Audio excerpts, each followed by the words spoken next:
Subscribe करिए हमारे channel target UP TET CTET को और बेल आइकन को दबाइए। हेलो दोस्तों, मैं आनंद स्वागत करता हूं आप सभी का आपके अपने चैनल और app target UP TET CTET में। दोस्तों, लगातार मैं आपके डीएलएड थर्ड सेमेस्टर कंप्यूटर विषय की तैयारी करा रहा हूं और इसमें मैंने आपके जितने भी राजन सीरीज के बहुविकल्पी प्रश्न हैं उसको पूरा कंप्लीट करा दिया है। 2023 की यह नई वाली राजन सीरीज है और इसमें अब हम लोग देखने वाले हैं इस क्लास से आपके सभी अति लघुत्तरीय प्रश्नों को। राजन सीरीज में जितने अति लघुत्तरीय प्रश्न दिए गए हैं सभी अति लघुत्तरीय प्रश्नों को यहाँ पे हम लोग देखेंगे एक एक करके, और कैसे आपको यहाँ पे परीक्षा में उसके उत्तर देने हैं और जो इतने महत्वपूर्ण प्रश्न हैं आपके, इन सभी प्रश्नों को यहाँ पे हम देखने वाले हैं। इससे पहले की क्लासेस अगर आपने नहीं देखी है तो नीचे डिस्क्रिप्शन में लिंक दिया गया है, कंप्यूटर के सामने वाला लिंक आप क्लिक करिएगा, वहां से जाकर के आप बहुत ही अच्छे ढंग से सभी वीडियोस वहां पे क्रम से लगी हुई हैं, जितनी भी आपकी क्लासेस हुई हैं और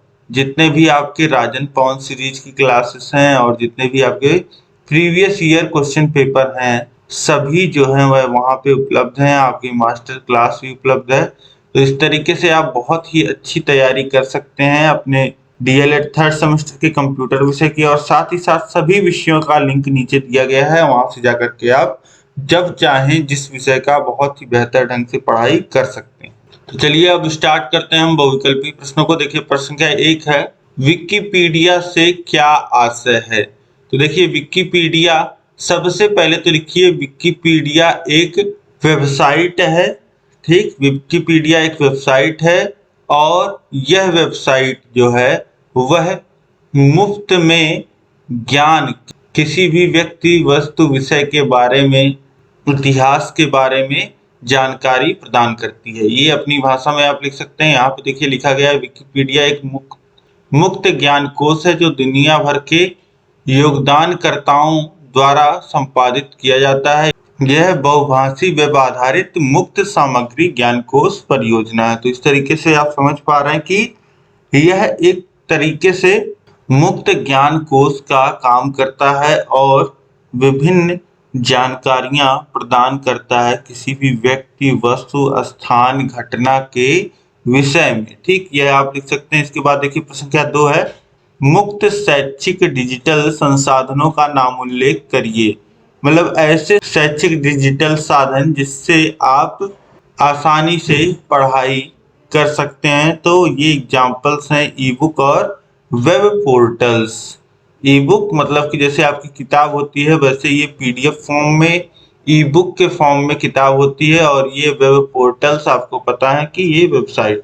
ठीक, अब इसके बाद देखिए प्रश्न संख्या 3 है, रोजगार संबंधी वेब पोर्टल कौन कौन से हैं। तो रोजगार संबंधी वेब पोर्टल्स देखिए, सबसे पहले तो पढ़ाई करके निकलते हैं तो फ्रेशर्स बोला जाता है, तो उसी के आधार पे freshers.world.com ये एक वेबसाइट है। इसके बाद देखिए नौकरी बोला जाता है रोजगार को, तो naukri.com, और इसके बाद monster.com। तो ये सभी 3 वेबसाइट्स क्या हैं, ये नौकरी के लिए फेमस वेबसाइट्स हैं। ठीक है, रोजगार संबंधी यह पोर्टल है।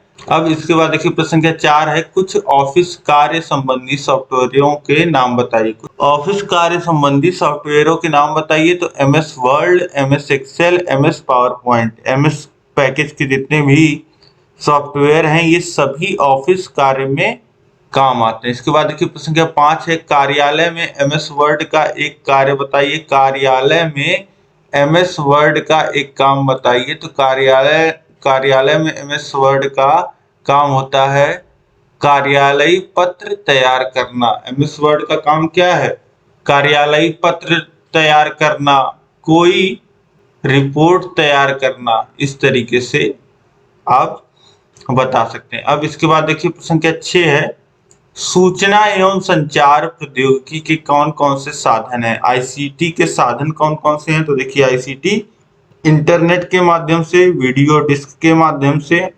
कंप्यूटर, दूरदर्शन, टेलीकॉन्फ्रेंसिंग, रेडियो, उपग्रह आदि, ये सब क्या है, आईसीटी के साधन हैं। ठीक है, अब इसके बाद देखिए डीटीपी का पूरा नाम क्या है? तो डीटीपी का फुल फॉर्म होता है डेस्कटॉप पब्लिशिंग।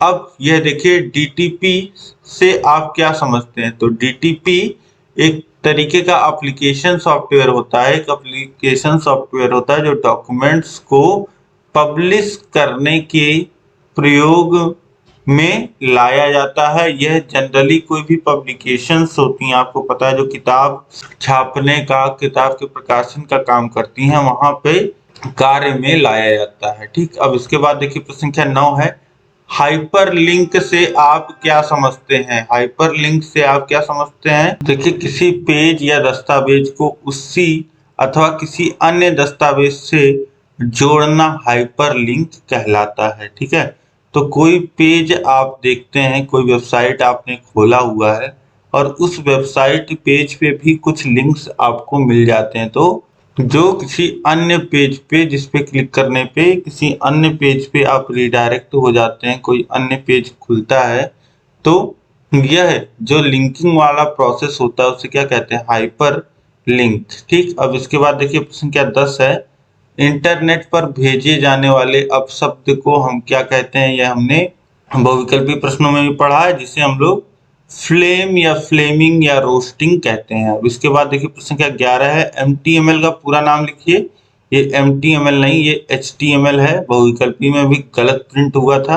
तो ये HTML hyper text markup language होता है, ये मैंने आपको फुल फॉर्म बताया था ऑब्जेक्टिव क्वेश्चंस में ही। अब इसके बाद हम लोग देखेंगे प्रश्न संख्या 12 है, एनिमेशन से आप क्या समझते हैं? कई स्थिर चित्रों या डॉक्यूमेंट्स पेजों को एक एक करके तीव्रता से स्क्रीन पर गुजारना जिससे गतिशीलता का आभास हो, एनिमेशन कहते हैं। ठीक है, तो कई चित्र ऐसे जो रियल ना हो, जिसको बनाया गया हो कंप्यूटर के माध्यम से, और उन चित्रों को एक साथ जोड़ के तीव्रता से इस तरीके से चलाना कि वह लगे कि हाँ उसमें कोई ऑब्जेक्ट, जैसे कि कोई इंसान हो, कोई जानवर हो, कोई भी, जैसे कहीं पे नदी हो, इस तरीके से वह दिखने लगे कि उससे गतिशीलता का एहसास हो, तो इसे हम लोग क्या कहते हैं? एनिमेशन कहते हैं। ठीक, अब इसके बाद देखिए प्रश्न क्या 13 है, सीडी रोम से आप क्या समझते हैं? तो सीडी रोम से आप क्या समझते हैं? तो यह एक छोटी सी स्टोरेज डिवाइस होती है जिस पर सिर्फ एक बार लिखा परंतु बार बार पढ़ा जा सकता है। तो सीडी रोम आप समझ गए।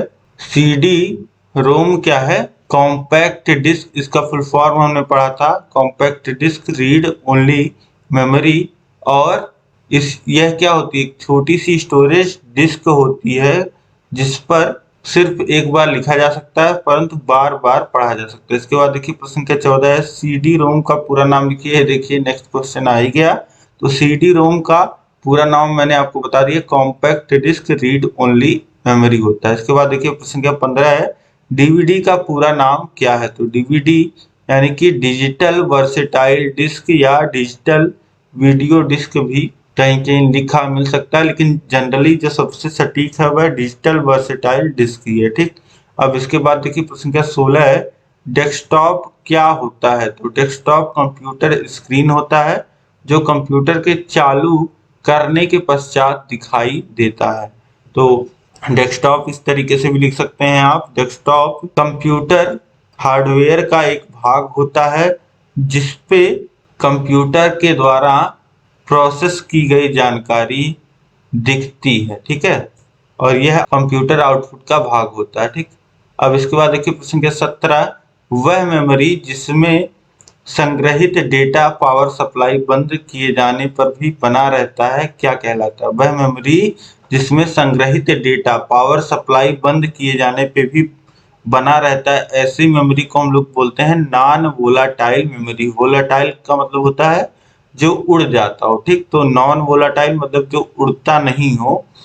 तो ऐसी मेमोरी जो खत्म नहीं होती हो, उड़ती नहीं हो, उसे हम लोग बोलते हैं नॉन वोलाटाइल मेमोरी। ठीक है, और ये पावर सप्लाई के बाद बंद नहीं होता है।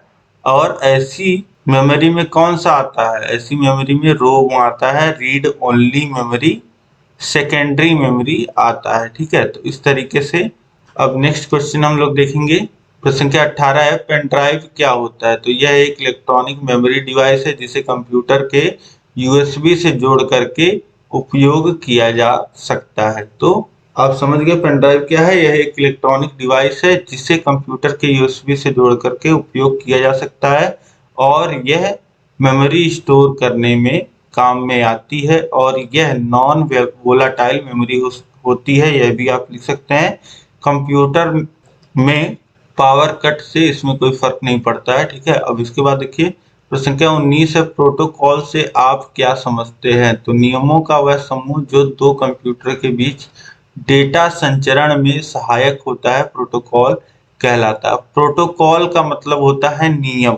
ठीक, तो नियमों का वह समूह जो दो कंप्यूटरों के बीच डेटा संचरण में सहायक होता है प्रोटोकॉल कहलाता है। ठीक, प्रोटोकॉल का मतलब ही होता है नियम, कायदा, कानून। ठीक, अब इसके बाद देखिए प्रश्न क्या 20, प्रिंटर द्वारा कागज पर हार्ड कॉपी प्राप्त करना क्या कहलाता है? अब देखिए जब तक कंप्यूटर में कोई भी फाइल है तब तक उसे हम लोग क्या कहते हैं? सॉफ्ट कॉपी कहते हैं। अब प्रिंटर द्वारा कागज पे जो हार्ड कॉपी हमको मिलती है उसे हम क्या कहते हैं? प्रिंट आउट कहते हैं। अब इसके बाद देखिए प्रश्न संख्या 21 है, टेलीफोन लाइन के सहारे डेटा संचरण की व्यवस्था क्या कहलाती है? तो ये कहलाती है टेली कम्युनिकेशन। टेलीफोन लाइन के सहारे डेटा संचारण की जो व्यवस्था होती है उसे टेलीकम्युनिकेशन कहते हैं। इसके बाद देखिए प्रश्न संख्या 22 है, आईएसपी का पूरा नाम लिखें। तो आईएसपी का पूरा नाम होता है इंटरनेट सर्विस प्रोवाइडर। ठीक, इसके बाद देखिए प्रश्न संख्या 23 है, आईएसपी से आप क्या समझते हैं? तो आईएसपी इंटरनेट सेवा प्रदान करने वाली एक संस्था होती है जिसमें एक अथवा एक से अधिक गेटवे कंप्यूटर होते हैं तथा यह अन्य कंप्यूटरों को गेटवे के सहारे इंटरनेट से जुड़ने की सेवा प्रदान करते हैं। तो आईएसपी से आप समझ पा रहे हैं इंटरनेट प्रोवाइडर है यह, और यह इंटरनेट किस तरीके से प्रदान करता है? यह जो संस्था होती है इसमें एक या एक से अधिक गेटवे कंप्यूटर होते हैं। गेटवे का मतलब जहां पे एक कंप्यूटर दूसरे कंप्यूटर से जिस माध्यम से जुड़ पाता है उसे गेटवे कहते हैं तथा इसी गेटवे के सहारे यह इंटरनेट भी क्या है? एक नेटवर्क है। तो नेटवर्क क्या होता है? कंप्यूटरों का।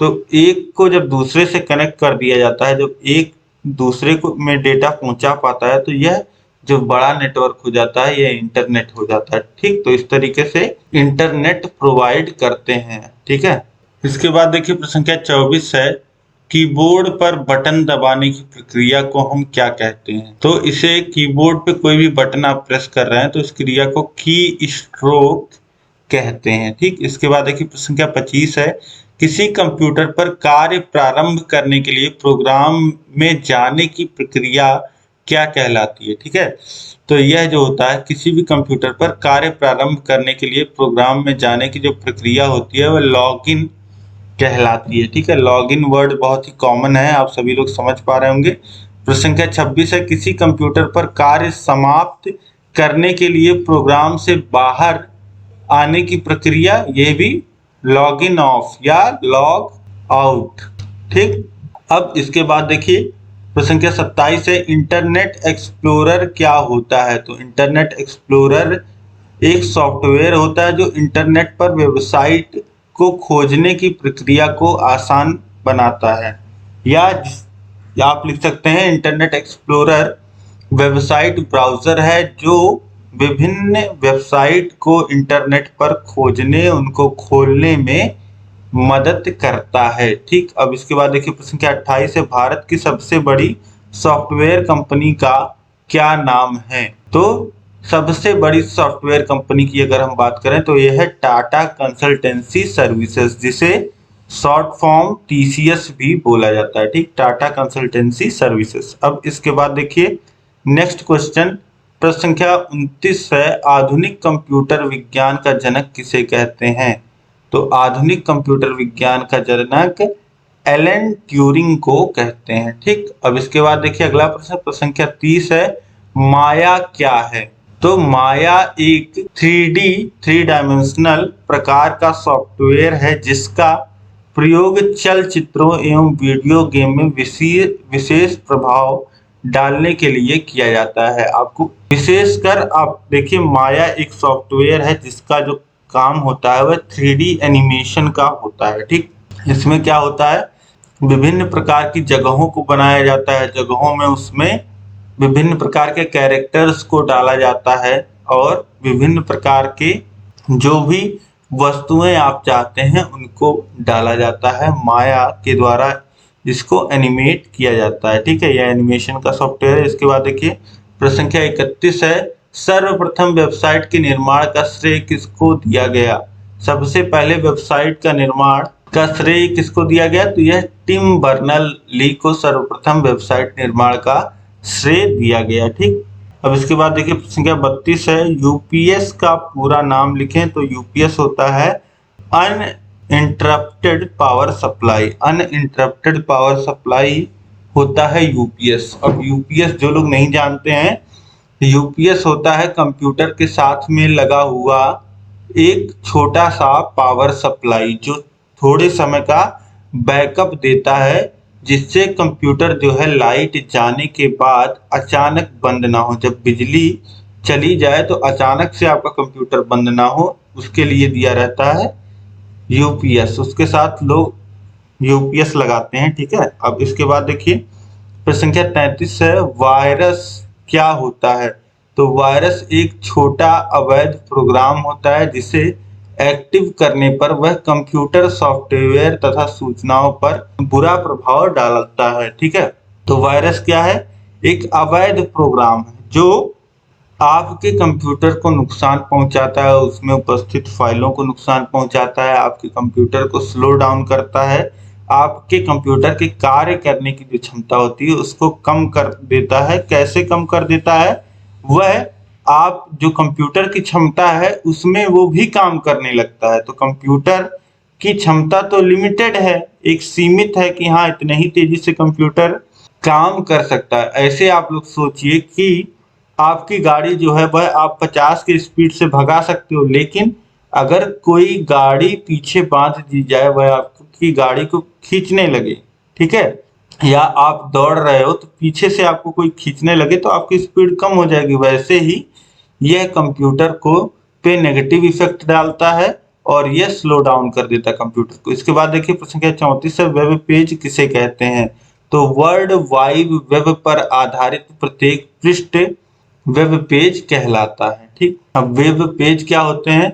जानकारी से निहित जो वेबसाइट खोलने पर एक बार में जो भी जानकारी आपको दिखती है वह वेब पेज कहलाता है। ठीक, अब इसके बाद नेक्स्ट क्वेश्चन देखिए प्रश्न संख्या 35 है, किसी व्यक्ति या संस्था से संबंधित इंटरनेट पर उपलब्ध विवरण क्या कहलाता है? तो इसे हम लोग क्या कहते हैं?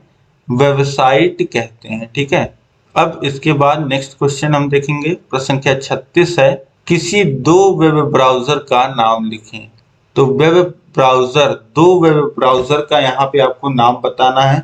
देखिए यहाँ पे गूगल लिखा हुआ है, तो गूगल, अगर केवल गूगल की बात करें तो गूगल ज्यादातर समझा जाता है सर्च इंजन, और गूगल सबसे फेमस है मामले में, सर्च इंजन के मामले में। ठीक है, तो यहाँ पे आप गूगल ना लिख के गूगल क्रोम लिखेंगे या केवल क्रोम आप लिख देंगे तो ये हो जाएगा आपका web browser Chrome. Chrome browser हो जाएगा, आपके मोबाइल में भी रहता है आजकल। और ये इसके बाद आप क्या लिख सकते हैं? इसके बाद आप मोजिला फायरफॉक्स लिख सकते हैं, विंडोज एक्सप्लोरर लिख सकते हैं, ओपेरा लिख सकते हैं, आपको पता है ओपेरा। तो ये सब क्या है? ये सब वेब ब्राउजर है। ठीक है, इसके साथ साथ भी बहुत सारे ब्राउजर आते हैं, जैसे ब्रेव आता है और इंटरनेट एक्सप्लोरर तो मैंने आपको बताया ही, और इससे पहले नेटस्केप नेविगेटर आता था। तो ये सब क्या है? ये सब वेब ब्राउजर है। अब इसके बाद नेक्स्ट क्वेश्चन देखिए प्रश्न संख्या 37 है, मॉडेम से आप क्या समझते हैं? तो मॉडेम एक इलेक्ट्रॉनिक उपकरण होता है जो डिजिटल संकेतों को एनालॉग में तथा प्राप्त एनालॉग संकेतों को डिजिटल संकेतों में बदलने का कार्य करता है। ठीक है, तो मॉडेम क्या है? मॉडेम एक इलेक्ट्रॉनिक उपकरण है जिसके माध्यम से हम कंप्यूटर में इंटरनेट का प्रयोग कर पाते हैं। सिंपल भाषा में ये आप लिखेंगे और फिर ये जोड़ देंगे कि जो डिजिटल संकेतों को एनालॉग में तथा प्राप्त एनालॉग संकेतों को डिजिटल संकेतों में बदलने का कार्य करता है। अब इसके बाद देखिए प्रश्न संख्या 38 है, रंगीन मॉनिटर में प्रयुक्त 3 मूलभूत रंग कौन से होते हैं? तो रंगीन मॉनिटर में आपको पता है कि RGB आपने एक शब्द सुना होगा, तो ये होता है रेड, ग्रीन और ब्लू, यानी कि लाल, हरा, नीला। अब इसके बाद देखिए प्रश्न संख्या 39 है, OMR क्या होता है? तो OMR एक इनपुट डिवाइस है जो विशेष प्रकार के चिन्हों या संकेतों को पढ़कर इसे कंप्यूटर के उपयोग के योग्य बनाता है। अब देखिए OMR जो होता है, OMR होता है ऑप्टिकल मार्क रिकग्निशन। ठीक, अब कोई भी चिन्ह बना हुआ है, जैसे गोला बना हुआ है कहीं पे, और जैसे जनरली जो OMR का मतलब आप जानते हैं, ऐसे 4 गोले भरे हुए हैं और एक गोला भरा हुआ है, तो यह ऑप्टिकल, यह स्कैन करके जो OMR होता है, यह इस जानकारी को कंप्यूटर के इस्तेमाल के लायक बनाता है। तो ये OMR जो होता है, यह एक इनपुट डिवाइस भी आप कह सकते हैं और OMR का सॉफ्टवेयर भी होता है जो इसमें मदद करता है। ठीक, अब इसके बाद देखिए OMR का पूरा नाम लिखें तो OMR ऑप्टिकल मार्क रीडर होता है, यह मैंने आपको बताया। अब इसके बाद नेक्स्ट क्वेश्चन देखिए प्रश्न संख्या 41, OCR का पूरा नाम लिखिए। तो OCR होता है ऑप्टिकल कैरेक्टर रीडर। जैसे यह मार्क रीडर होता है, कोई चिन्ह लगाया गया है, ठीक है, कोई गोला बनाया गया है, तो वैसे ही अगर कैरेक्टर को पकड़ना हो, ABCD को पकड़ना हो, वर्ड्स को पकड़ना हो, तो ये होता है ऑप्टिकल कैरेक्टर रीडर। ठीक, OCR। अब इसके बाद देखिए प्रश्न संख्या 42 है, एक्स्ट्रानेट से आप क्या समझते हैं? तो एक्स्ट्रानेट एक व्यक्तिगत नेटवर्क है जो व्यवसाय के लिए इंटरनेट तकनीकी और सार्वजनिक संचार व्यवस्था का प्रयोग करता है। ठीक है, आपको पता है कि कुछ काम ऐसे होते हैं जो सब जो जनरल नेटवर्क है इंटरनेट पे नहीं किए जा सकते हैं। ठीक, तो ऐसे कामों को व्यक्तिगत नेटवर्क पे या किसी प्राइवेट नेटवर्क पे किया जाता है ताकि उसमें हैकिंग का, क्रैकिंग का चांस ना रहे। ठीक, तो इसी का एग्जाम्पल है, इसी नेटवर्क का एग्जाम्पल है एक्स्ट्रानेट। ठीक है, अब इसके बाद नेक्स्ट क्वेश्चन देखेंगे हम लोग। प्रश्न संख्या 43 है, GPRS का पूरा नाम लिखिए। तो GPRS होता है general pocket radio service. GPRS का पूरा जो फुल फॉर्म होता है वह होता है जनरल पॉकेट रेडियो सर्विस।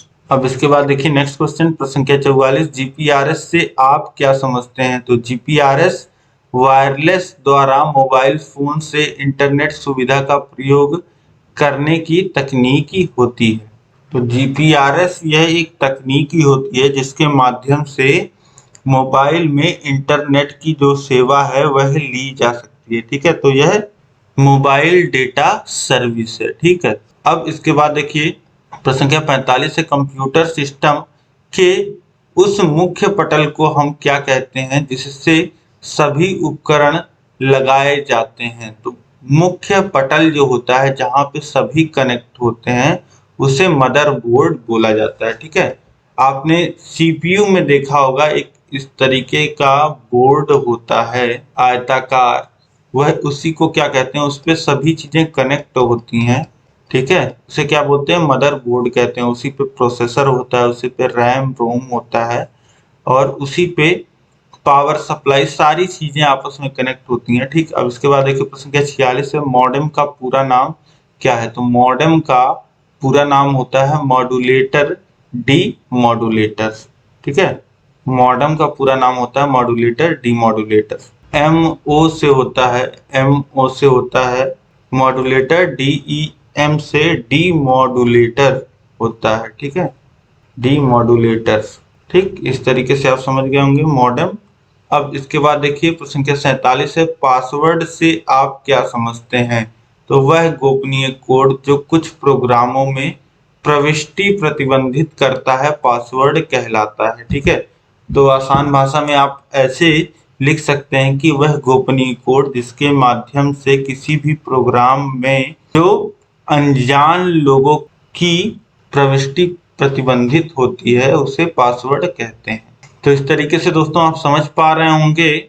यहाँ पे अतिलघुत्तरीय प्रश्नों को 47 प्रश्न हमने देख लिया। अब आगे के प्रश्न हम लोग अगले पार्ट में देखेंगे। उम्मीद है कि सभी प्रश्न जो हैं वह आपको समझ में आ रहे होंगे और आपको यह क्लास में समझ में आया होगा। इस क्लास को आप लाइक कर दीजिए, अपने खास मित्रों में जरूर शेयर करिए, कम से कम 5 मित्रों में, ताकि सभी लोग इसी तरीके से आसान भाषा में कंप्यूटर विषय को पढ़ पाएं और अपनी तैयारी को बेहतर कर पाएं और एग्जाम में अच्छा स्कोर करके आ पाएं। ठीक है, आपको पता है आपके अतिलघुत्तरीय प्रश्नों में 6 नंबर का जो होता है वह अतिलघुत्तरीय प्रश्न पूछा जाता है, जो कि बहुत महत्वपूर्ण होता है और यहाँ पे हम बहुत ही महत्वपूर्ण प्रश्नों को देख रहे हैं आसान भाषा में। तो जरूर शेयर करिए, सभी ग्रुपों में शेयर करिए, व्हाट्सएप पे, टेलीग्राम पे। और अभी तक अगर आपने चैनल को सब्सक्राइब नहीं किया है तो चैनल को सब्सक्राइब करके उसके बगल है बेल आइकन, उस पर ऑल सेलेक्ट कर लीजिए ताकि सभी नोटिफिकेशंस आपको मिल पाए। और सभी विषयों का जो लिंक है वह नीचे डिस्क्रिप्शन में दिया गया है, वहां से जाकर के आप सभी विषयों की बेहतरीन तैयारी कर सकते हैं।